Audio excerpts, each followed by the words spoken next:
एक ऐसा वक्त आ गया कि जब इंसान को इंसान ही खाने लगा। पूरी कहानी सुनकर आपके भी रोंगटे खड़े हो जाएंगे। बिल्कुल सच्ची घटना है, आप जरूर सुने। राजधानी सैंटियागो की ओर जा रहा था।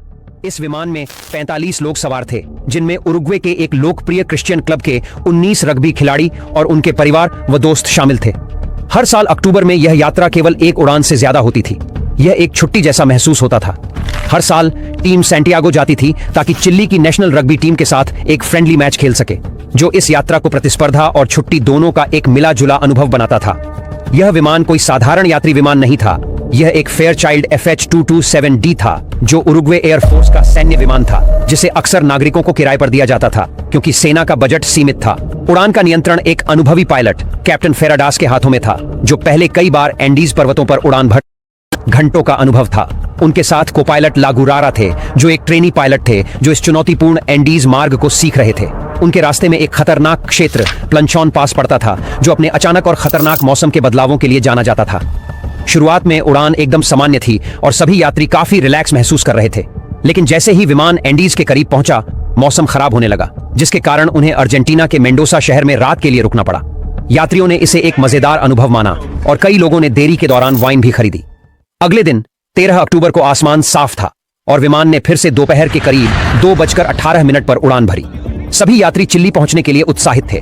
शुरुआती घंटों में सब कुछ सामान्य था और माहौल खुशनुमा था, लेकिन वे सीधे एंडीज की ओर बढ़ रहे थे, जो दुनिया की सबसे खतरनाक पर्वतमालाओं में से एक मानी जाती है। उन्हें यह नहीं पता था कि उनकी यात्रा अब एक भयानक और अप्रत्याशित मोड़ लेने वाली थी।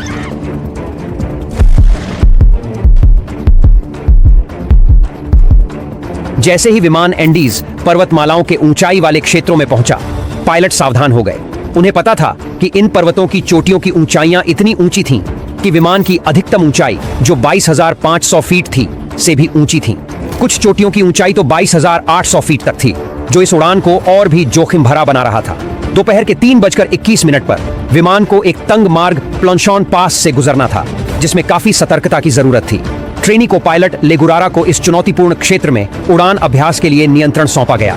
उन्होंने सोचा कि वे सैंटियागो के करीब पहुंच गए हैं और दोपहर 3:24 पर सैंटियागो के एयर ट्रैफिक कंट्रोल से संपर्क किया। लेगुरारा ने बताया कि वे क्यूरिको के पास हैं और अनुमान लगाया कि वे सैंटियागो 8 मिनट में पहुंच सकते हैं, जो बादलों में छुपा हुआ था। उन्होंने विमान को ऊपर उठाने की पूरी कोशिश की, लेकिन अब बहुत देर हो चुकी थी। विमान का पिछला हिस्सा एक पहाड़ से टकराया और तुरंत उसका टेल टूटकर अलग हो गया। कुछ यात्री जो अपनी सीटों में बंधे हुए थे, विमान से बाहर गिर गए और ठंडी पहाड़ियों में खो गए। फिर एक और पहाड़ से टकराकर विमान का बायां पंख भी अलग हो गया। अब बिना पंखों और टेल के विमान का मुख्य हिस्सा एक बर्फीले ग्लेशियर पर तेजी से फिसलने लगा, लगभग 350 किलोमीटर प्रति घंटे की रफ्तार से। कई बार टकराते हुए अंत में यह एक ढलान पर आकर रुका, जिसके बाद विमान के कुछ हिस्से चारों ओर बिखर गए। चमत्कारिक रूप से विमान में सवार 45 लोगों में से 33 जीवित बच गए। जैसे ही बचे लोग मलबे से बाहर निकले, वे ठंडी हवाओं और कड़ाके की ठंड से घिर गए। एंडीज की ऊंचाई पर स्थित इस एकांत और दुर्गम पहाड़ी ढलान पर, जहां विमान दुर्घटनाग्रस्त हुआ था, चारों तरफ बर्फ और ऊंची चोटियां थीं। यहां उनके लिए जीवित रहना लगभग असंभव प्रतीत हो रहा था। उनके पास केवल वही कपड़े थे जो वे पहले से पहन रखे थे, जो हल्के गर्म मौसम के लिए उपयुक्त थे। दुर्घटना के बाद के शुरुआती क्षण बहुत ही उथल पुथल से भरे थे। कुछ जीवित लोग गंभीर रूप से घायल थे, कुछ सदमे में थे, कुछ मदद के लिए चिल्ला रहे थे, जबकि अन्य अपने परिवार या दोस्तों की तलाश मलबे में कर रहे थे। बचे हुए लोगों में 2 मेडिकल स्टूडेंट्स, रॉबर्टो कैनेसा और गुस्तावो जर्बिनो थे, जिन्होंने तुरंत घायलों की सहायता शुरू की। उनके पास कोई मेडिकल सामान नहीं था, लेकिन जो कुछ भी उनके पास था, उसका उपयोग उन्होंने प्राथमिक चिकित्सा के लिए किया। कपड़े या सामान के टुकड़ों को उन्होंने पट्टियों और टूटी हड्डियों के सहारे के रूप में उपयोग किया। कैनेसा और जर्बिनो मलबे में घूमते हुए प्रत्येक व्यक्ति की चोटों का आकलन करने लगे, ताकि सबसे जरूरतमंद व्यक्ति को पहले मदद मिल सके। उनमें से एक सबसे गंभीर घायल व्यक्ति फर्नांडो पराडो था, जिसके सिर में गंभीर चोट आई थी और वह बेहोश था। कैनेसा और जर्बिनो को डर था कि वह जीवित नहीं बच पाएगा। जैसे जैसे उन्होंने घायलों का उपचार जारी रखा, उन्हें अपनी सीमित संसाधनों का बखूबी एहसास हो गया। इस बीच कुछ बचे लोग बाहर स्थिति का जायजा लेने गए। उन्होंने देखा कि विमान का पिछला हिस्सा दुर्घटना के दौरान पूरी तरह से टूटकर अलग हो गया था, जिसमें आवश्यक सामान, अतिरिक्त कपड़े और भोजन भी चला गया था। मलबे के अंदर उन्हें केवल थोड़ी सी खाद्य सामग्री मिली, 8 चॉकलेट बार, मसल्स का एक टिन जैम का एक छोटा जार, मूंगफली का एक पैकेट, कुछ खजूर, सूखे बेर और वाइन की कुछ बोतलें। यह मात्रा 33 लोगों के लिए पर्याप्त नहीं थी। स्थिति की गंभीरता को समझते हुए सभी बचे लोगों ने अपनी सारी खाद्य और पेय सामग्री एक जगह इकट्ठा की और उसे बहुत सावधानी से बांटने का निर्णय लिया। भोजन का थोड़ा थोड़ा हिस्सा हर दिन दिया जाने लगा ताकि वह ज्यादा समय तक चल सके। पानी के लिए उन्होंने बर्फ इकट्ठा की और उसे खाली वाइन की बोतलों में भरकर धूप में धीरे धीरे पिघलने दिया। हालांकि यह प्रक्रिया धीमी थी और कई लोग पानी के लिए इंतजार करते हुए परेशान हो गए थे। 13 अक्टूबर की रात जैसे जैसे ढलने लगी, बचे हुए लोग एंडीज में अपनी पहली ठंडी रात का सामना करने के लिए मजबूर थे। कड़कड़ाती ठंड से बचने के लिए वे सभी मलबे के अंदर एक साथ सिमट गए। उन्होंने सीट के टुकड़ों और सामान का उपयोग विमान के खुले हिस्से को ढकने के लिए किया ताकि ठंडी हवा से थोड़ी सुरक्षा मिल सके। फिर भी तापमान लगातार गिरता रहा और उनके लिए सोना असंभव हो गया। जैसे जैसे रात गुजरती गई, वे इस आशा से चिपके रहे कि सुबह होते ही बचाव दल आएगा। उन्हें लगा कि दुर्घटना की खबर चिली और उरुग्वे तक पहुंच गई होगी और जल्द ही एक खोजी दल भेजा जाएगा। दुर्घटनाग्रस्त विमान एक खड़ी पहाड़ी पर बर्फ में ढका हुआ था, जिससे इसे ऊपर से देख पाना कठिन था। उनमें से हर किसी को उम्मीद थी कि सुबह होते ही बचाव दल आ जाएगा, लेकिन 14 अक्टूबर की सुबह जब हुई तो उनकी उम्मीदें टूट गईं। कोई मदद नहीं आई। उन्हें इस सत्य का सामना करना पड़ा कि वे पूरी तरह अकेले थे। विमान एक खड़ी पहाड़ी पर बर्फ में ढका हुआ था, जिससे इसे ऊपर से देख पाना मुश्किल था। साथ ही सूरज की तेज चमक बर्फ पर टकराकर उनकी आंखों में जलन और धुंधलापन पैदा कर रही थी। इस स्थिति को स्नो ब्लाइंडनेस कहा जाता है। उनकी ताकत लगातार घट रही थी, लेकिन कुछ बचे हुए लोगों ने मदद का इशारा करने की कोशिश की। उन्होंने बैगों से लिपस्टिक और नेल पॉलिश इकट्ठा की और प्लेन के ऊपर SOS लिखने की कोशिश की। उम्मीद थी कि अगर कोई विमान ऊपर से गुजरे तो ये चमकीले अक्षर पायलट की नजर में आ जाएं, लेकिन जल्द ही उनका सामान खत्म हो गया और वे इसे पूरा नहीं कर सके।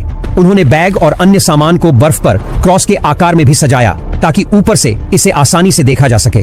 जैसे जैसे रात होती गई, तापमान और भी गिरता गया और उन्हें एक और ठंडी रात का सामना करना पड़ा। उनमें से कई और कमजोर हो चुके थे। दुर्भाग्यवश 5 और यात्रियों ने रात में ही दम तोड़ दिया। उनकी मौत का दुख बाकी बचे लोगों पर भारी पड़ रहा था। अब उनकी संख्या केवल 28 रह गई थी। अक्टूबर 15 की सुबह बचे हुए लोगों ने भारी दिल के साथ फैसला लिया कि उन्हें अब जीवित रहने के लिए कुछ और करना होगा, क्योंकि अभी तक कोई भी रेस्क्यू टीम नहीं पहुंची थी। उन्हें अब महसूस हो गया था कि वे शायद लंबे समय तक फंसे रहेंगे। अगले कुछ दिनों तक उन्होंने छोटे छोटे हिस्सों में खाना शुरू किया। कभी एक छोटा सा चॉकलेट का टुकड़ा खा लेते तो कभी वाइन की एक घूंट पी लेते। यह उन्हें थोड़ा सहारा जरूर देता था, लेकिन भूख की तड़प हमेशा बनी रहती थी। 16 अक्टूबर को, यानी दुर्घटना के 3 दिन बाद, फर्नांडो पराडो कोमा से जाग जाते हैं। उनके सिर में गंभीर चोटें थीं और किसी को उम्मीद नहीं थी कि वह बच पाएंगे। जब वह होश में आते हैं तो उन्हें पता चलता है कि उनकी मां इस हादसे में मारी गई हैं और उनकी बहन गंभीर रूप से घायल है। यह खबर सुनकर वह टूट जाते हैं, लेकिन अपनी बहन को बचाने की उम्मीद में अपना खाना और पानी उसे दे देते हैं। दुर्भाग्यवश 8 दिन बाद उनकी बहन की हालत और बिगड़ जाती है और वह भी दम तोड़ देती है। अपनी बहन को खोने का दुख फर्नांडो पराडो के लिए अत्यंत दर्दनाक था, लेकिन इसने उन्हें एक नई दृढ़ता दी, खुद को और दूसरों को बचाने के लिए। बीतते समय के साथ वे कभी कभी ऊपर से विमान उड़ते हुए सुनते और हर बार वे मदद के लिए हाथ हिलाते और चिल्लाते, लेकिन सफेद प्लेन बर्फीले पहाड़ों के बीच से दिखाई देना मुश्किल हो रहा था। हर असफल कोशिश के बाद वे और भी हताश और अकेला महसूस करने लगे थे। 21 अक्टूबर को, दुर्घटना के 8 दिन बाद, उन्होंने एक छोटा रेडियो चालू करने में सफलता पाई, लेकिन जो उन्होंने सुना वह बेहद निराशाजनक था। रेस्क्यू टीम ने मान लिया था कि इस दुर्घटना में कोई भी जीवित नहीं बचा है और उन्होंने तलाश भी बंद कर दिया है। यह खबर सुनकर कई लोग टूट गए और रोने लगे, जैसे उनकी सारी आशाएं खत्म हो गई हों। लेकिन फर्नांडो पराडो ने कुछ अलग महसूस किया। उन्होंने चुपचाप एक निर्णय लिया कि यदि उन्हें बचाने कोई नहीं आ रहा तो वह खुद को और अपने साथियों को बचाने का रास्ता निकालेंगे। उस दृढ़ संकल्प के साथ उन्होंने खुद को बचाने के लिए एक अविश्वसनीय योजना बनानी शुरू की।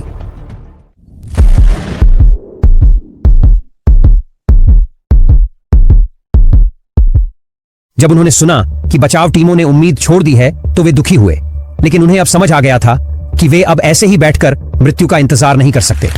11वें दिन तक भूख असहनीय हो गई थी और वे लगातार कमजोर होते जा रहे थे। कुछ लोग इतने दुबले हो गए थे कि उन्हें पहचानना मुश्किल हो गया था। उनके पास खाने के लिए कुछ भी नहीं बचा था, न तो कोई जानवर, न कोई पौधा और न कीड़े। उनकी खाने की सारी चीजें खत्म हो चुकी थीं और यहाँ तक कि सीटों के चमड़े को चबाने से भी उन्हें उल्टी होने लगी थी। इस स्थिति में एक मेडिकल छात्र रोबर्टो कैनेसा ने एक चौंकाने वाला सुझाव दिया कि जीवित रहने के लिए उन्हें उन लोगों के शवों को खाना होगा जो इस दुर्घटना में पहले ही मारे जा चुके थे। यह एक भयावह विचार था, लेकिन कैनेसा ने समझाया कि शायद यही उनका जीवित रहने का एकमात्र रास्ता हो सकता है। घंटों तक उन्होंने इस फैसले पर बहस की और इसके दर्द का सामना किया। ये वही लोग थे जिनके साथ वे हंसे, खुशियां बांटी और कुछ दिन पहले तक साथ में वक्त गुजारा था। यह विचार दिल तोड़ देने वाला था, लेकिन उन्हें अपनी स्थिति की कड़वी सच्चाई का सामना करना पड़ा। अंततः उन्होंने इस पर सहमति बनाई कि अगर उनमें से कोई भी जीवित नहीं रहता है तो उनके शरीर को दूसरों के जीवन बचाने के लिए इस्तेमाल किया जाएगा। कनेसा ने सबसे पहले कोशिश की। उन्होंने एक छोटा सा टुकड़ा खाया, यह जानते हुए कि यही उनके जीवित रहने का एकमात्र तरीका है। धीरे धीरे बाकी ने भी उसका अनुसरण किया, भले ही उनके लिए यह भावनात्मक रूप से बहुत पीड़ादायक था। एक रात जब वे ठंड से बचने के लिए विमान के अवशेषों में इकट्ठे हुए थे, तभी उन्हें एक गहरी गड़गड़ाहट की आवाज सुनाई दी। अचानक बर्फ का एक विशाल हिमस्खलन विमान के मलबे पर आ गिरा, जिससे वे बर्फ के नीचे दब गए। अंधेरे में फंसे और चारों ओर बर्फ से घिरे, वे सांस लेने के लिए संघर्ष कर रहे थे और डर से कांप रहे थे। 2 लंबे दिनों तक उन्होंने बर्फ में खुदाई की, बाहर निकलने के लिए अपनी पूरी ताकत झोंक दी। यह थकाऊ था, न तो हवा थी और न ही रोशनी, लेकिन उन्होंने हार नहीं मानी। अंततः वे एक छोटा सा सुरंग बनाकर बाहर निकलने में सफल हुए। दुख की बात है कि हिमस्खलन ने उनके 8 और साथियों की जान ले ली। अब केवल 19 लोग बचे थे। हालांकि फर्नांडो पराडो ने हार नहीं मानी। हर दिन पराडो पहाड़ों का अध्ययन करते हुए बचने का रास्ता ढूंढने के बारे में सोचते रहे। उन्हें एहसास हुआ कि वहां रुके रहने का मतलब और भी जानों का नुकसान होगा। अंदर ही अंदर उन्होंने एक मजबूत संकल्प महसूस किया कि अगर उनके पास कोई भी मौका बचने का है तो वह उसे हासिल करने के लिए सब कुछ जोखिम में डालने के लिए तैयार है। उनके इस संकल्प ने दूसरों को प्रेरित किया और उनके साहस ने उन्हें एक उम्मीद दी। वे नहीं जानते थे कि वे बच पाएंगे या नहीं, लेकिन उन्होंने एकजुट होकर अंतिम समय तक लड़ने का निश्चय कर लिया। 2 महीने बाद फर्नांडो पराडो और रोबर्टो कैनेसा ने बर्फीले पहाड़ों से बाहर निकलने का साहसी निर्णय लिया। हर दिन पराडो ने ऊंचे पहाड़ों को देखा, इस उम्मीद में कि अगर वे सबसे ऊंची चोटी पर चढ़ सकें तो शायद उन्हें कोई घाटी या सड़क दिखेगी जो उन्हें लोगों तक वापस ले जा सके। उनके पास पर्वतारोहण का कोई अनुभव नहीं था, बहुत ही कम संसाधन थे और ठंडी हवा उनके मिशन को बेहद जोखिम भरा बना रही थी। बाकी बचे लोगों ने इस खतरनाक यात्रा की तैयारी में पराडो और कनेसा की मदद की। उन्होंने विमान के मलबे से सामग्री का उपयोग करके उपकरण बनाए। 18 वर्षीय कार्लोस ने अपने सिलाई किट से एक साधारण स्लीपिंग बैग बनाया, जिसमें सीटों से निकाला गया सामग्री भरा गया ताकि रात में उन्हें गर्म रख सके। ठंड से बचने के लिए पराडो और कैनेसा ने जितने भी कपड़े मिल सके पहन लिए। 72 को दुर्घटना के ठीक 2 महीने बाद पराडो और कनेसा ने पश्चिम की ओर अपनी यात्रा शुरू की। उनके साथ एंटोनियो विजिंटन भी थे, जो सामान ले जाने में मदद करने आए थे। बाकी बचे लोगों ने उन्हें बर्फीली पहाड़ियों पर चढ़ते देखा, इस अनिश्चितता के साथ कि वे अपने दोस्तों को फिर से देख पाएंगे या नहीं। उनके लिए पहला दिन बेहद कठिन था। गहरी बर्फ में चलना हर कदम पर भारी पड़ रहा था और पतली हवा में सांस लेने में मुश्किल हो रहा था। वे लड़खड़ाते हुए आगे बढ़ रहे थे और अपनी सारी ताकत लगा रहे थे। रात में ठंड इतनी ज्यादा थी कि चुभन महसूस हो रही थी, लेकिन वे खुद को बार बार याद दिला रहे थे कि वे सहायता पाने के करीब पहुंच रहे हैं। तीसरे दिन तक खाना भी लगभग खत्म हो चुका था। तब उन्होंने यह फैसला किया कि विजिंटन को वापस दुर्घटना स्थल पर लौट जाना चाहिए ताकि दोनों लोगों के लिए खाना बचाई जा सके। पराडो और कनेसा ने आगे चढ़ाई जारी रखने का निश्चय किया। उनके मन में एक दृढ़ संकल्प था कि उन्हें पहाड़ की चोटी तक पहुंचना ही है। 20 दिसंबर को 1 हफ्ते से भी अधिक समय तक चढ़ाई करने के बाद वे आखिरकार एक ऊंची चोटी पर पहुंचे। उनके शरीर बेहद कमजोर हो चुके थे और खाने का सामान खत्म हो गया था, लेकिन नीचे घाटी की ओर देखने पर उन्हें एक अद्भुत नजारा दिखाई दिया। वह हरी भरी घाटी और बहती नदियों का दृश्य था, जिसने उनमें नई उम्मीद भर दी। उन्हें यकीन हो गया कि घाटी के नीचे लोग हो सकते हैं जो उनके दोस्तों को बचाने में मदद कर सकते हैं। इस नजारे ने उन्हें नई ताकत दी और पराडो और कैनेसा ने घाटी में नीचे उतरने की तैयारी शुरू कर दी। हर कदम उनके लिए दर्द से भरा था। भूख और थकान ने उन्हें कमजोर कर दिया था और उनके शरीर में ताकत खत्म हो चुकी थी। कई दिनों से उन्हें कुछ खाने को नहीं मिला था, लेकिन अपने दोस्तों को बचाने का विचार उन्हें आगे बढ़ने की ताकत दे रहा था। 20 दिसंबर की शाम तक वे घाटी में नीचे उतर गए। अचानक उन्होंने एक मैदान में गायों का झुंड देखा। यह दृश्य उनके लिए उम्मीद की नई किरण लेकर आया, क्योंकि यह संकेत था कि वहां इंसान जरूर होंगे। 21 दिसंबर की सुबह जब वे नदी के किनारे चल रहे थे तो उन्होंने देखा कि एक आदमी घोड़े पर सवार होकर दूसरी ओर से आ रहा है। वे उत्साह में चिल्लाने लगे और हाथ हिलाकर उसका ध्यान आकर्षित करने की कोशिश की। वह आदमी, जो एक चरवाहा था जिसका नाम सर्जियो कैटालन था, उन्हें देख तो पाया, लेकिन नदी के तेज शोर के कारण उनकी आवाज नहीं सुन सका। उसने इशारे से समझाया कि वह अगले दिन लौटेगा। अगले दिन सुबह सर्जियो कैटालन अपना वादा निभाते हुए लौटा।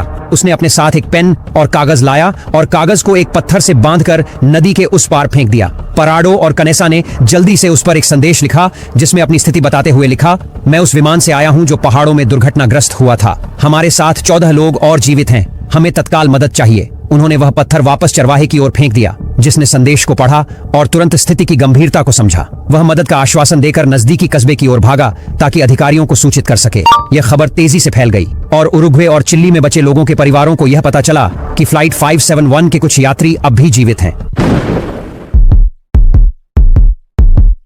यह जानकारी सभी के लिए किसी चमत्कार से कम नहीं थी। 22 दिसंबर की सुबह 2 हेलीकॉप्टर बचाव दल और चिकित्सा सामग्री लेकर उड़ान भरने के लिए तैयार थे। पराडो ने जोर देकर कहा कि वह बचाव दल के साथ दुर्घटना स्थल पर जाएगा ताकि वह उन्हें वहां का रास्ता दिखा सके। जब हेलीकॉप्टर मलबे के पास पहुंचा तो बचे हुए लोगों ने ऊपर देखा और उन्हें विश्वास नहीं हुआ कि आखिरकार मदद आ गई है। हेलीकॉप्टर की आवाज उनके लिए चमत्कार जैसी थी। बचे हुए लोग खुशी से झूम उठे। वे एक दूसरे से गले मिलने लगे और यह समझने की कोशिश करने लगे कि उनका संघर्ष अब समाप्त होने वाला है। कुल मिलाकर 45 यात्रियों में से केवल 16 लोग 72 दिनों तक संघर्ष के बाद जीवित बच सके थे।